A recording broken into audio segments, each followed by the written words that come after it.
Escribe en los comentarios desde dónde y a qué hora nos ves. Así podré conocerte mejor. Para apoyar el canal gratis, no olvides suscribirte y darle like. Imagina un momento que cambió el destino de una península entera durante los siguientes 800 años. Una fuerza de apenas 12.000 hombres en tierra extraña, con sus naves presuntamente quemadas a sus espaldas, enfrentándose a un ejército que los superaba en número casi 3-1. Esta es la historia de Tariq ibn Ziyad y la fatídica batalla de Guadalete, donde un solo día de combate redefinió el mapa de Europa. ¿Fue traición, genio militar o simplemente el destino? Acompáñanos a desvelar los secretos de la batalla que marcó el inicio de Al-Ándalus.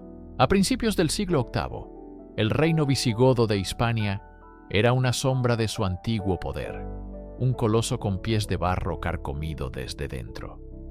La aparente unidad del reino era una fachada que ocultaba profundas fisuras políticas, sociales y religiosas. Tras la muerte del rey Witiza en el año 710, se desató una virulenta crisis sucesoria que partió en dos a la aristocracia gobernante. En un lado se encontraban los hijos y partidarios de Witiza, quienes reclamaban su legítimo derecho al trono. En el otro se alzó una facción rival de nobles que, ignorando la línea de sangre, eligieron a uno de los suyos, a Rodrigo, duque de la Bética, como nuevo monarca. Esta usurpación no fue aceptada pacíficamente.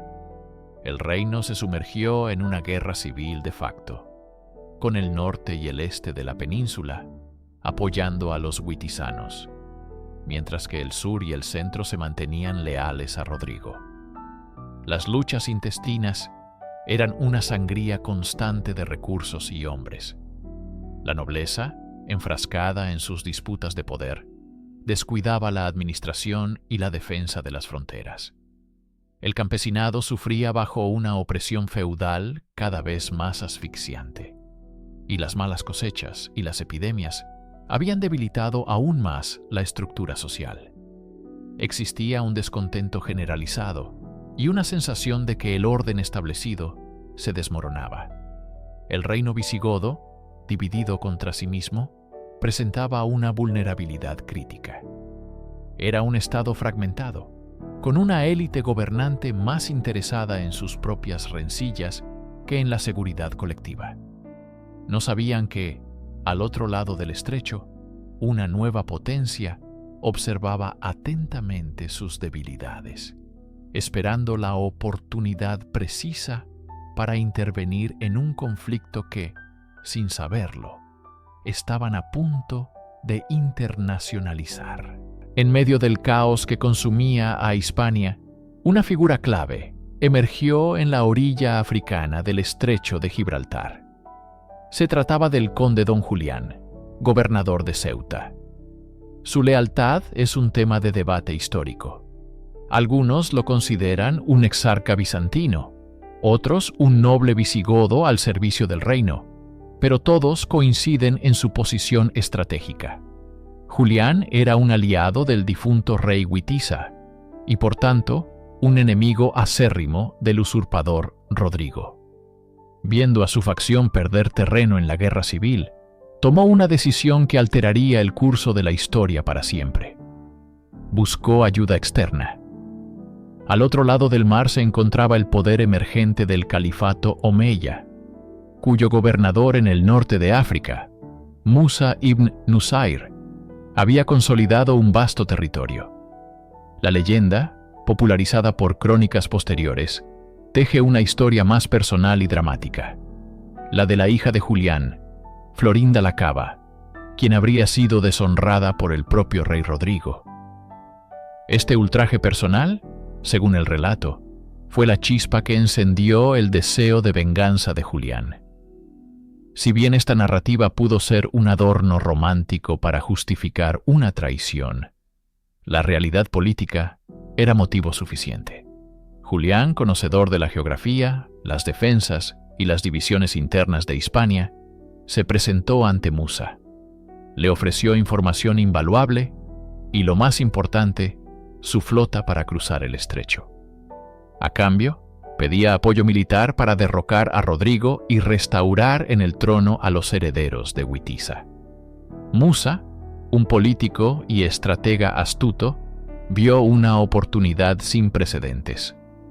No era solo una incursión de saqueo, era la posibilidad de abrir una nueva frontera para el Islam. La llamada de Julián había sido escuchada. La petición del conde Julián llegó a oídos de Musa ibn Nusayr, pero el experimentado gobernador no actuaría de forma precipitada. Necesitaba a un hombre de absoluta confianza, un líder militar capaz y audaz que pudiera dirigir una expedición de reconocimiento en un territorio desconocido y hostil. El hombre elegido para esta misión trascendental no era un aristócrata árabe de Damasco, sino un bereber norteafricano, un liberto o maula del propio Musa, Tariq ibn Ziyad. Su origen es fundamental para entender la naturaleza de la expansión omeya, que integraba y promovía a los pueblos recién conquistados. Tariq se había distinguido por su pericia militar y su carisma durante la pacificación del Magreb, ganándose el respeto de sus tropas, compuestas en su mayoría por guerreros bereberes como él. Su lealtad a Musa era inquebrantable, y su ambición y fe ardían con la misma intensidad. Como gobernador de Tánger, la plaza más cercana a la península, Tariq tenía un conocimiento directo del estrecho y de los rumores que llegaban sobre la debilidad del reino visigodo. Era un estratega pragmático y un líder inspirador, capaz de exigir la máxima disciplina a sus hombres mientras compartía sus mismas penalidades. No era un simple general, era la encarnación del nuevo poder que se había forjado en el norte de África. Musa le confió una fuerza relativamente pequeña, un cuerpo expedicionario cuya misión inicial era tantear las defensas de Rodrigo, evaluar la situación interna y asegurar una cabeza de playa. No sabía que estaba poniendo en manos de su subordinado la llave que abriría las puertas de Europa al Islam. Tariq ibn Ziyad no era solo un soldado cumpliendo órdenes. Estaba a punto de convertirse en el protagonista de su propia leyenda. En la primavera del año 711, la orden de Musa se materializó. Tariq ibn Ziyad reunió a su ejército en la costa de Marruecos. Era una fuerza modesta para la tarea que se avecinaba, compuesta por unos 7.000 hombres, en su inmensa mayoría, guerreros bereberes, recién convertidos al Islam, ansiosos por demostrar su valía y obtener las recompensas de la yihad. La logística del cruce fue posible gracias al conde Julián, quien proveyó la flotilla necesaria para transportar a este ejército a través de los 14 kilómetros de mar que separaban 2 continentes y 2 mundos. Noche tras noche, en pequeños grupos para no alertar a las guarniciones costeras visigodas, los barcos hicieron la travesía. Desembarcaron a la sombra de una imponente mole de piedra, un promontorio que desde entonces llevaría el nombre de su conquistador, Jabal Tariq, la montaña de Tariq, que la historia deformaría hasta convertirla en Gibraltar. Una vez que todas sus tropas estuvieron en tierra firme, la leyenda cuenta que Tariq tomó una decisión tan audaz como simbólica. Ordenó quemar las naves que los habían traído. Aunque muchos historiadores modernos cuestionan la veracidad de este hecho, su poder narrativo es innegable. Frente a sus hombres, con el humo de los barcos ardiendo a sus espaldas, pronunció un discurso que resonaría a través de los siglos. Les recordó que no había escapatoria. «Oh, guerreros, ¿a dónde podéis huir? El mar está a vuestras espaldas y el enemigo ante vosotros». No había vuelta atrás. La única opción era la victoria o la muerte. Este acto, real o no, forjó en sus hombres una determinación de hierro. Ya no eran una fuerza de reconocimiento, eran un ejército de invasión con el destino sellado, listos para marchar hacia el corazón de un reino desconocido. La travesía del estrecho fue un acto de audacia. Bajo el manto de la noche, una flota de barcos modestos, probablemente mercantes y naves de guerra ligeras, transportó al ejército de Tariq ibn Ziyad a las costas de una tierra desconocida. Al amanecer, se encontraron frente a una visión imponente, un monolito de piedra caliza que se alzaba desafiante sobre el mar. Esta no era una elección de desembarco al azar, era una declaración estratégica. La roca, como se la conocería, era una fortaleza natural, un bastión que podía ser defendido por una fuerza pequeña contra un ejército mucho mayor. Proporcionaba un control inigualable sobre el estrecho, asegurando la línea de suministro y una posible ruta de escape, aunque la leyenda posterior insistiría en que Tariq eliminó esa opción. Se cuenta que, en un discurso legendario, para envalentonar a sus hombres, ordenó quemar las naves. «¡Oh, guerreros!», se dice que exclamó, «¿a dónde podéis huir? El mar está a vuestras espaldas y el enemigo frente a vosotros». Aunque la veracidad de este evento es debatida por los historiadores, su simbolismo es innegable. No había vuelta atrás. La conquista era la única opción. La imponente montaña fue bautizada en honor a su nuevo señor, Jabal Tariq, la montaña de Tariq. Con el tiempo, este nombre se corrompería fonéticamente hasta convertirse en Gibraltar. Desde esta base segura, Tariq comenzó a consolidar su posición. Envió partidas de reconocimiento para explorar el territorio circundante, especialmente hacia la bahía de Algeciras, y para evaluar la fuerza y disposición de las guarniciones visigodas locales. El primer paso de la invasión no había sido una incursión, sino la creación de una cabeza de puente inexpugnable, el ancla desde la cual se lanzaría la conquista de Hispania. En el umbral de la batalla, dos concepciones del arte de la guerra estaban a punto de colisionar. El ejército visigodo, comandado por el rey Rodrigo, era el producto de una sociedad feudal y jerárquica. Su núcleo y mayor fortaleza residía en su caballería pesada. Los espatarí, nobles y sus vasallos cubiertos de armaduras de cota de malla o escamas, portando lanzas largas y espadas. Su táctica principal era la carga frontal, una ola de hierro y acero diseñada para aplastar y desmoralizar a la infantería enemiga. Sin embargo, esta élite guerrera constituía solo una fracción del ejército. El grueso de las fuerzas de Rodrigo estaba formado por levas campesinas, infantería reclutada a la fuerza, con un entrenamiento deficiente, un equipamiento heterogéneo y, lo más importante, una lealtad cuestionable. El reino visigodo estaba fracturado por luchas internas y disputas dinásticas, y muchos de los nobles que acompañaban a Rodrigo albergaban resentimientos y ambiciones propias. En el otro lado, el ejército de Tariq era un reflejo del impulso expansivo del califato omeya, compuesto en su mayoría por guerreros bereberes del norte de África, recién convertidos al Islam, y liderado por una élite de comandantes árabes. Era una fuerza más ligera y cohesionada. Su principal activo era la movilidad y la disciplina. La infantería, armada con lanzas, espadas y arcos, luchaba en formaciones compactas y flexibles. La caballería ligera, experta en tácticas de ataque y retirada, hostigaba los flancos del enemigo. Pero su arma más poderosa era intangible: la unidad de propósito. Motivados por la fe, la promesa de botín y la lealtad a un comandante carismático como Tariq, presentaban un frente unido y fanático. Eran veteranos de las campañas africanas, endurecidos y acostumbrados a la victoria.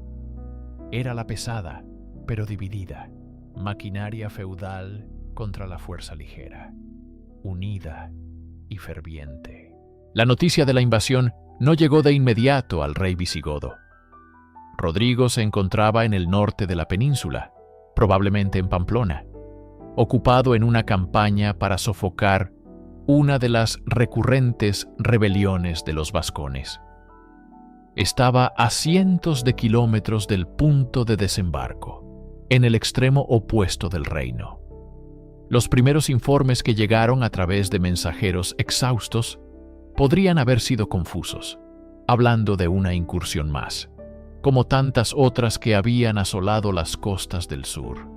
Sin embargo, la escala y la permanencia de la fuerza de Tarik pronto dejaron claro que se trataba de una amenaza existencial. La reacción de Rodrigo fue la esperada de un rey guerrero: movilizar todo el poder del reino. Se emitió la llamada a las armas, el fonsado, convocando a todos los duques, condes y nobles a reunir a sus huestes y marchar hacia el sur. Fue una operación logística monumental.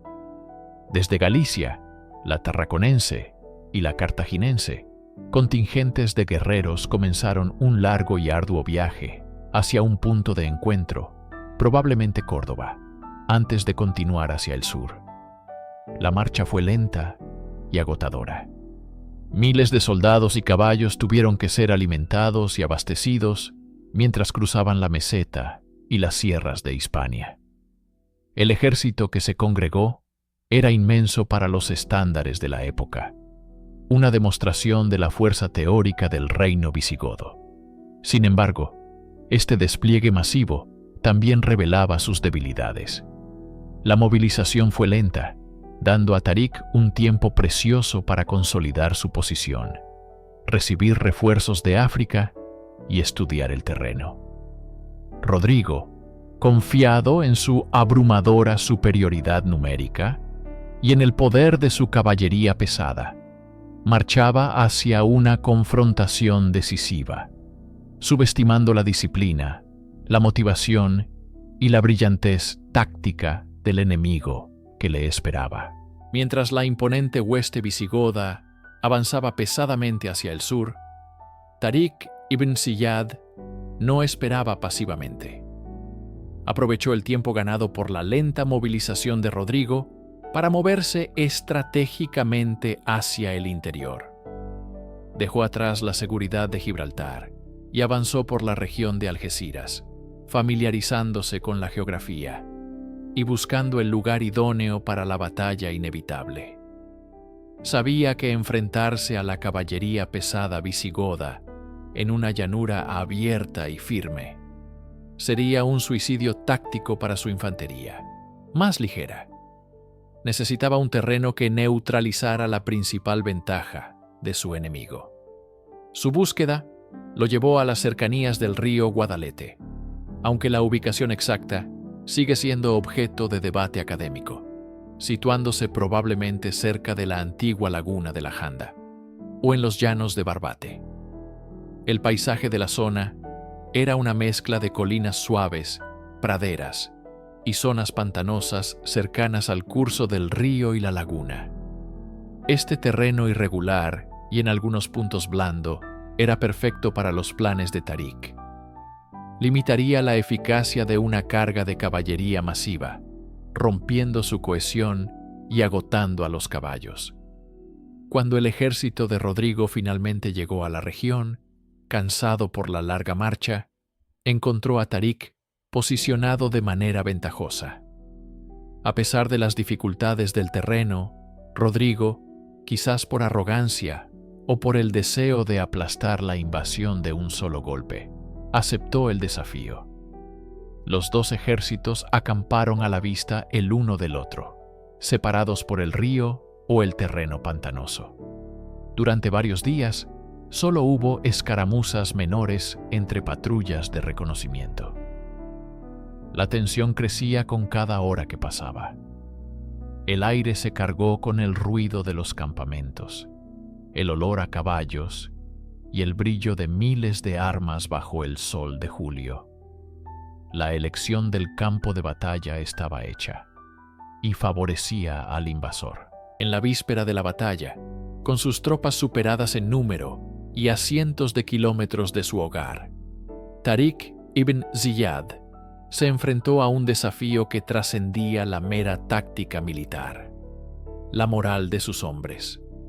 El miedo y la incertidumbre eran enemigos tan peligrosos como las lanzas visigodas.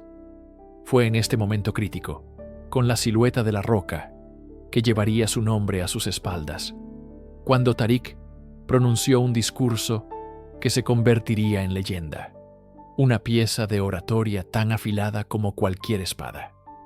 Las crónicas, aunque adornadas por el tiempo, coinciden en su mensaje central, una mezcla de fervor religioso y pragmatismo brutal. «Oh, gentes», se dice que exclamó, «¿a dónde escaparéis? El mar está a vuestras espaldas y el enemigo ante vosotros.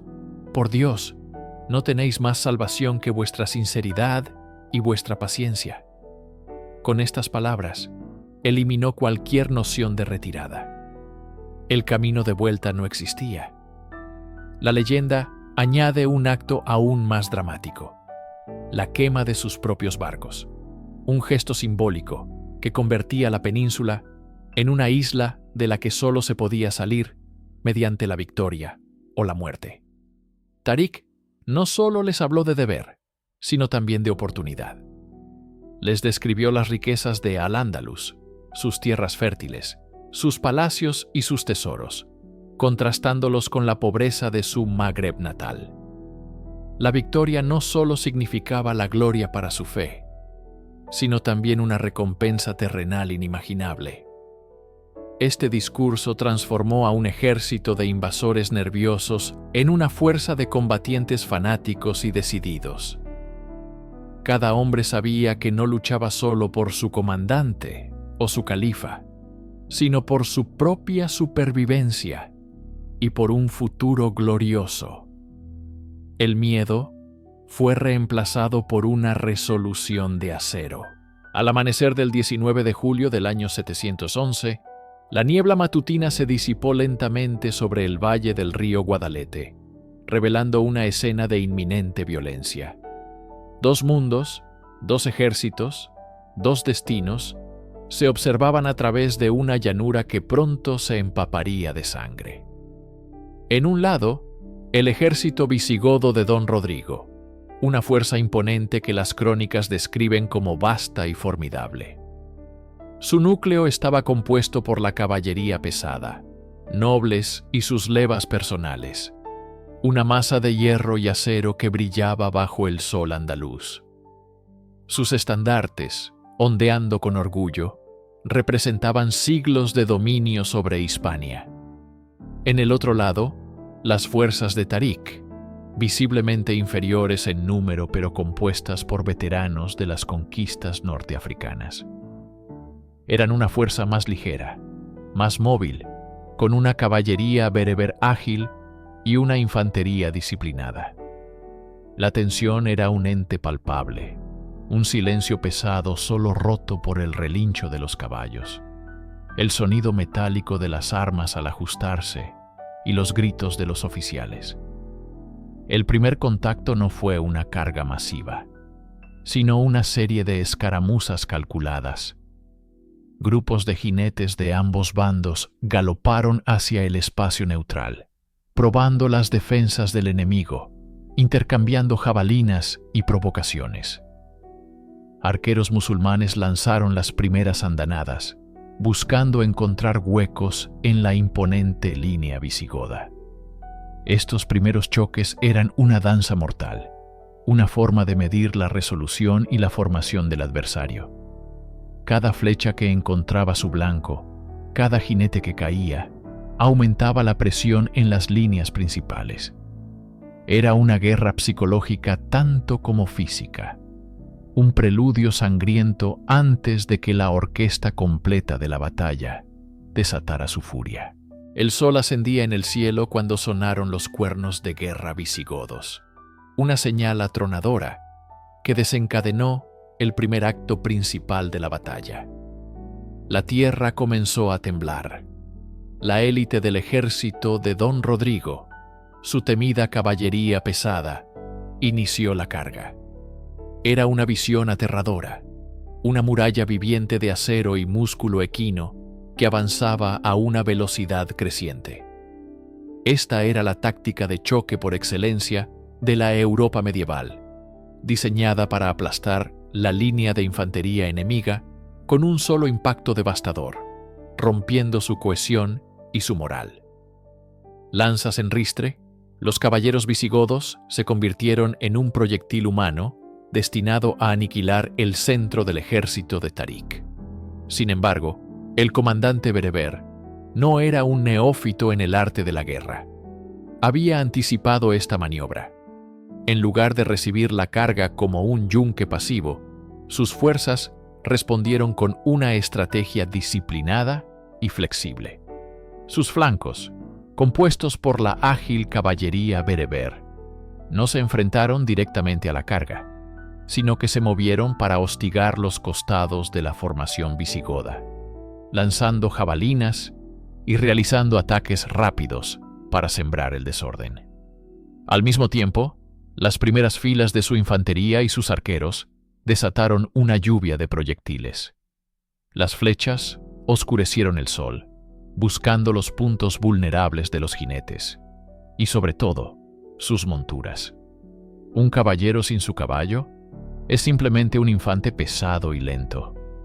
La carga visigoda, aunque poderosa, perdió parte de su impulso y cohesión antes de llegar a las líneas principales. El impacto fue brutal, pero no fue el golpe de gracia que Rodrigo esperaba.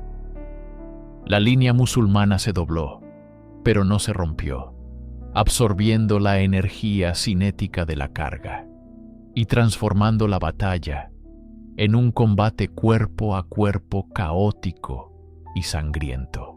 Tras el impacto inicial de la caballería, la batalla del Guadalete se transformó en una brutal lucha de desgaste, especialmente en el centro de las formaciones. Aquí, donde la carga había sido más feroz, se encontraba el corazón del ejército visigodo. El rey Don Rodrigo, rodeado por su guardia personal, los espatarios y la nobleza más leal. Este núcleo de guerreros de élite, protegidos por cotas de malla y grandes escudos, formó un baluarte casi inexpugnable. Durante horas, el combate se estancó en este sector. Las tropas de Tarik, aunque más ligeras, lanzaban oleada tras oleada contra la muralla de escudos visigoda. El sonido era ensordecedor. El choque rítmico de espadas contra el metal y la madera, los gritos de guerra en árabe y latín vulgar, y los lamentos de los heridos de ambos bandos. El centro visigodo no solo resistía, sino que devolvía cada golpe con una fuerza formidable. Eran hombres que luchaban por su rey, sus tierras y su modo de vida, y su determinación era inquebrantable. Don Rodrigo, probablemente visible desde un carro ornamentado o un trono de campaña, servía como un estandarte viviente, un punto de reunión que inspiraba a sus hombres a realizar proezas de valor. Su presencia personal en el fragor de la batalla galvanizaba a sus tropas, impidiendo cualquier flaqueza en la línea.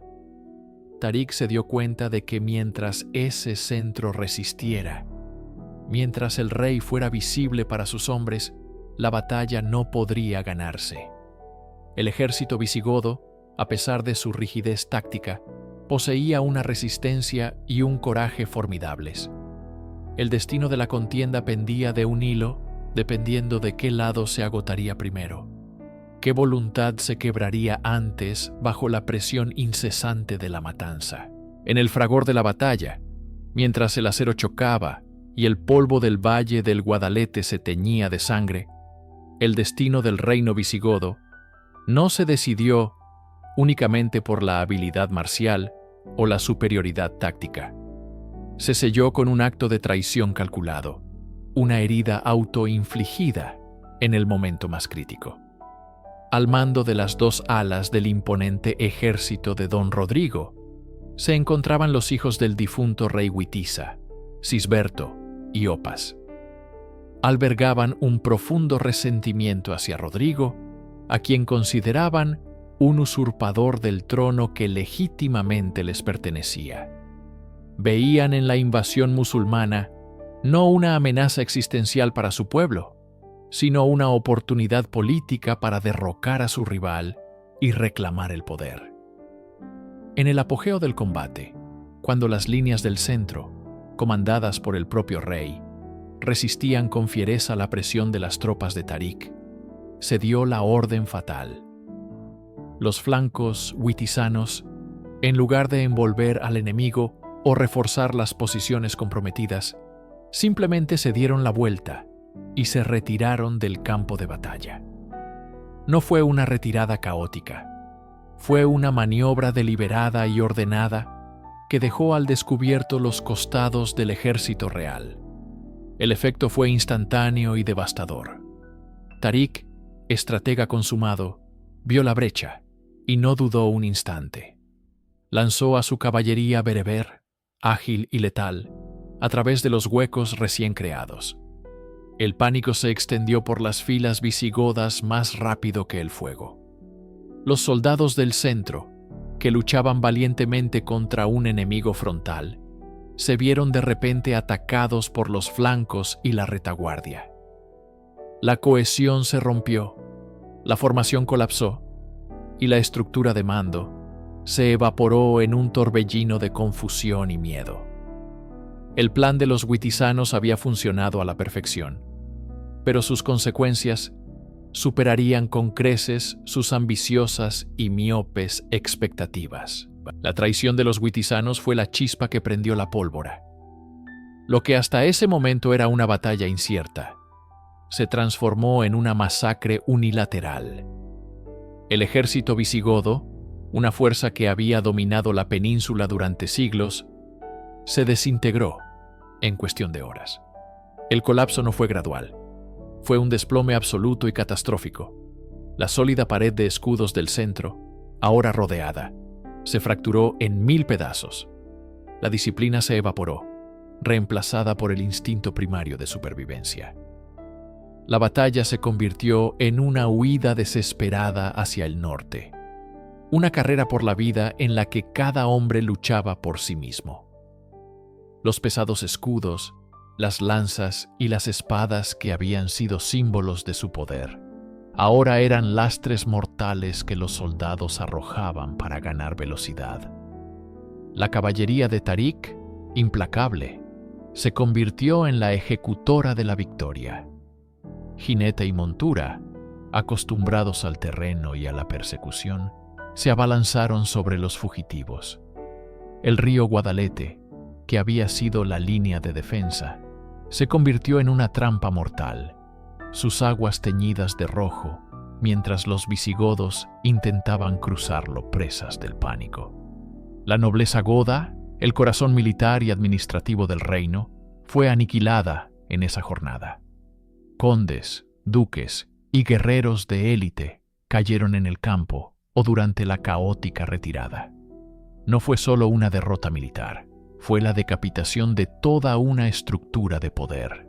Los pocos que lograron escapar eran hombres rotos, dispersos y sin líderes, portadores de noticias que sembrarían el terror en cada ciudad y pueblo en su camino.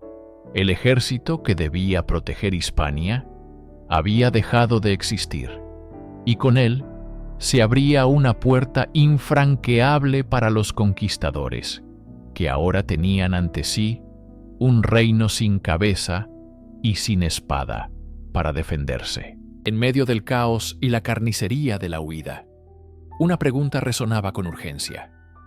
¿Dónde está el rey? Don Rodrigo, el último rey de los visigodos, se desvaneció en la confusión de la derrota. Su destino se convirtió instantáneamente en uno de los grandes misterios de la historia de España, un vacío que la leyenda se apresuraría a llenar. Las crónicas árabes y cristianas ofrecen relatos contradictorios y fragmentarios. Algunos afirman que murió valientemente en el corazón de la batalla, abrumado por la superioridad numérica del enemigo tras la traición. Sin embargo, su cuerpo nunca fue identificado con certeza entre los miles de caídos que cubrían el campo. La evidencia más tangible y poética de su final fue el hallazgo a orillas del río.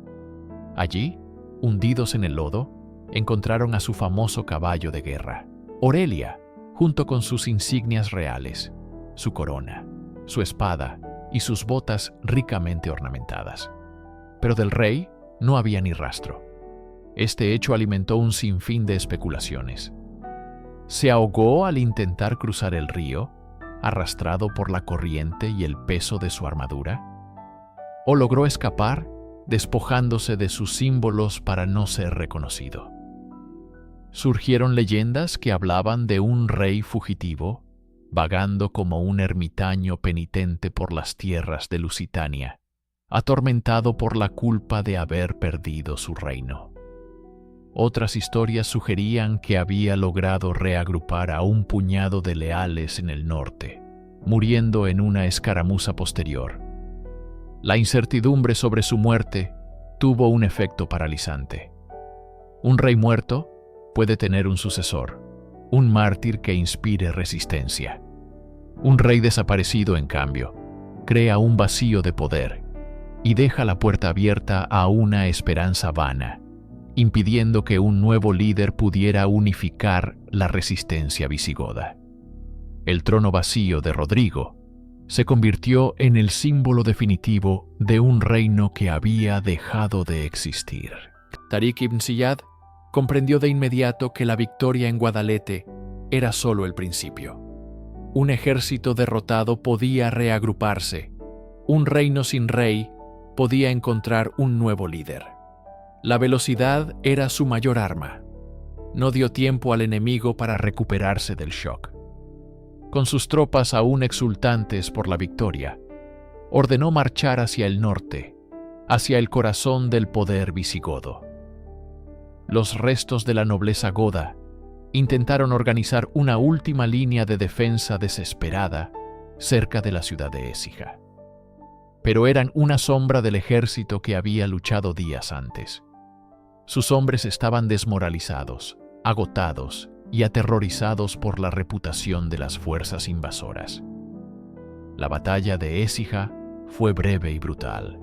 Otra victoria contundente para Tariq, que aplastó la última resistencia organizada en el sur. Con el camino despejado, el general bereber demostró su genio estratégico. En lugar de avanzar con una sola fuerza masiva, dividió a su ejército.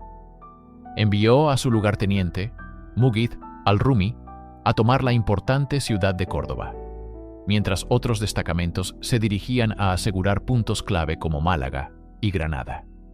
Él, con el grueso de las tropas, se fijó el objetivo principal: Toledo, la capital real. La marcha hacia Toledo fue fulminante.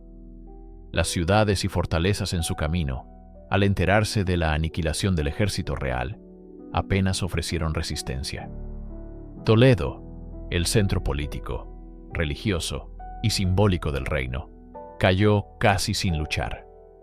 La élite gobernante había huido, llevándose consigo el pánico y dejando la ciudad indefensa.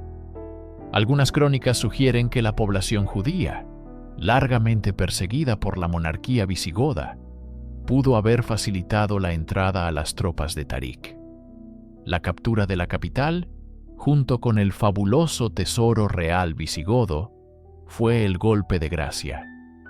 En cuestión de meses, lo que había comenzado como una expedición de saqueo se había transformado en una conquista total. Mientras Tariq ibn Ziyad consolidaba sus victorias y avanzaba hacia el corazón del reino visigodo, en Ifriqiya, su superior, el gobernador Musa ibn Nusayr, observaba los acontecimientos con una mezcla de orgullo y recelo. Las noticias del éxito arrollador de su subordinado llegaron rápidamente a Kairuán, y con ellas el eco de un botín inmenso y una gloria imperecedera. Movido tanto por el deber de asegurar la conquista para el califato omeya, como por una innegable ambición personal, Musa decidió que no podía permanecer al margen.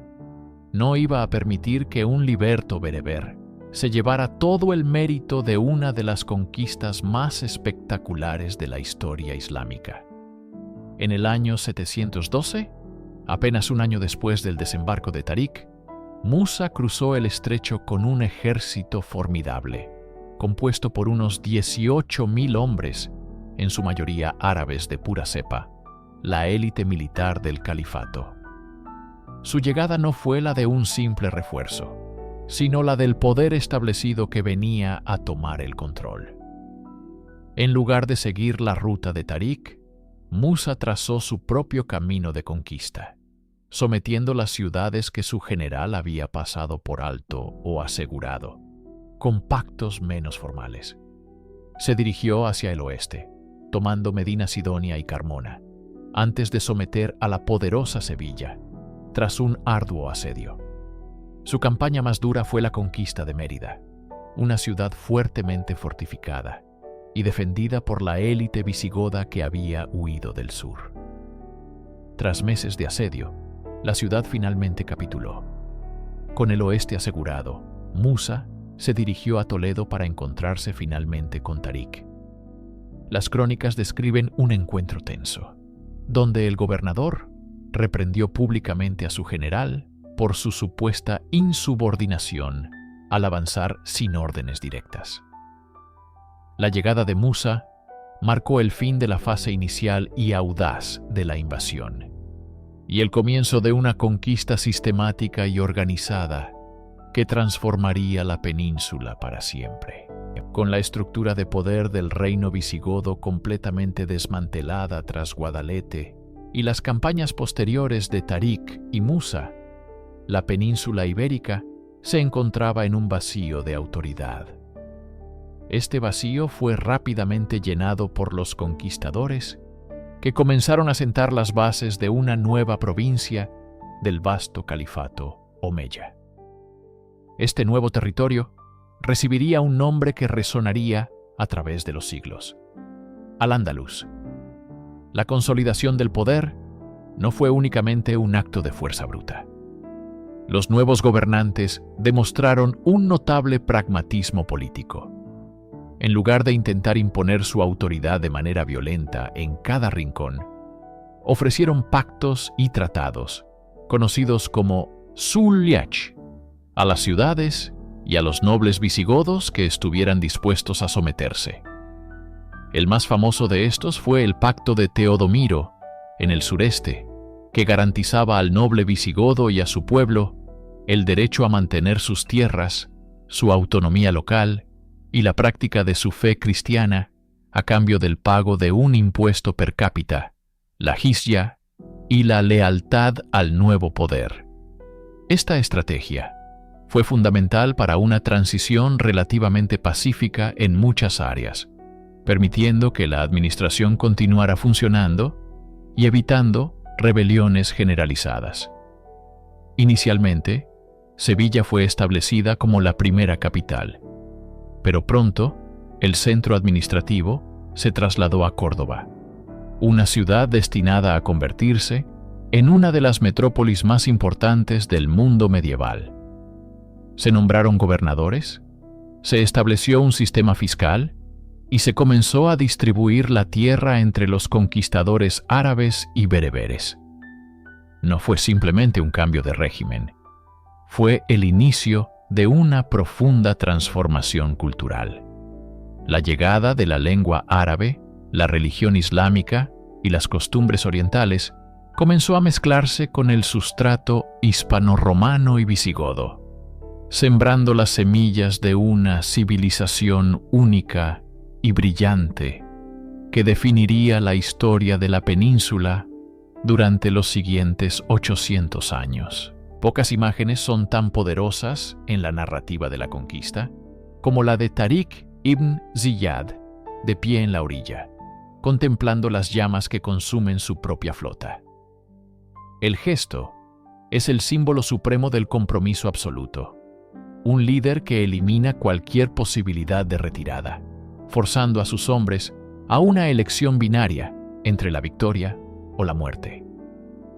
Esta historia, repetida en innumerables libros y relatos, ha cimentado la imagen de Tariq como un estratega audaz y un maestro de la guerra psicológica. Su supuesto discurso, instando a sus tropas a luchar porque el mar está a vuestras espaldas y el enemigo frente a vosotros, se ha convertido en una leyenda de la oratoria militar. Sin embargo, cuando nos alejamos del mito y nos adentramos en los registros históricos, la historia comienza a desmoronarse.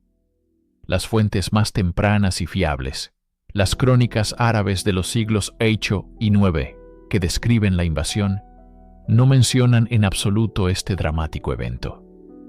El silencio de los contemporáneos es ensordecedor. La primera vez que aparece la historia de la quema de los barcos es casi 400 años después, en la obra del geógrafo Al-Idrisi en el siglo XII. Desde un punto de vista puramente logístico y estratégico, el acto habría sido un desastre. Esos barcos no eran solo un medio de transporte para la invasión inicial, eran la línea vital que conectaba al ejército de Tariq con el norte de África. Eran esenciales para recibir suministros, solicitar refuerzos y, en caso de una catástrofe, para evacuar a sus tropas.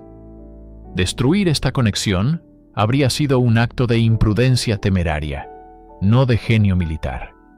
Por lo tanto, la conclusión de la mayoría de los historiadores modernos es clara.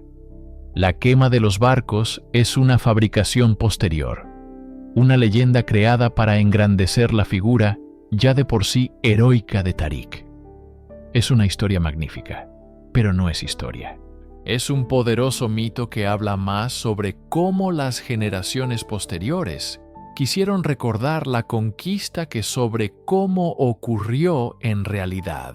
La batalla de Guadalete no fue simplemente una victoria militar, fue un cataclismo histórico.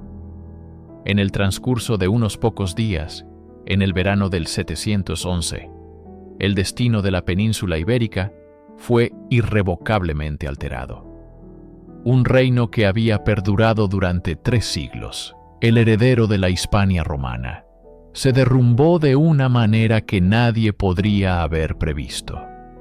La derrota y muerte del rey Rodrigo no solo decapitó el liderazgo visigodo, sino que también hizo añicos la moral y la cohesión de su ejército, dejando el territorio completamente vulnerable.